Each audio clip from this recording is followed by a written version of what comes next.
Hey everyone, today I'll show you how to turn off location tracking on Life360 step by step. First of all, disable the location servicing.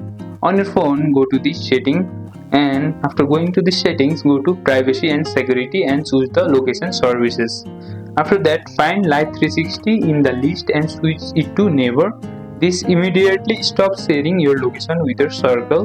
Then step 2 is to turn off the precise location. If you don't want to fully turn it off, simply you can just make it less accurate. In the same menu, turn off precise location. This way, Life360 only show your general area, not your exact spot.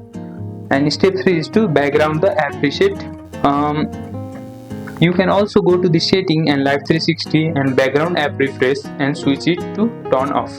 That stop the app from updating your location when it's running in the background. Then step 4 is to quick alternative. Another option is simply logging out of Life360 or deleting the app. Just remember, your circle will see that you are offline. Simply go to the Life360 app and go to the settings. Here at the last you will see the logout option. Simply log out, or you can go to the account and you can delete your account from here. And that's it, how you turn off or limit location tracking in Life360. If this video helped, don't forget to like, share and subscribe for more tech tutorials, and I'll see you in the next one.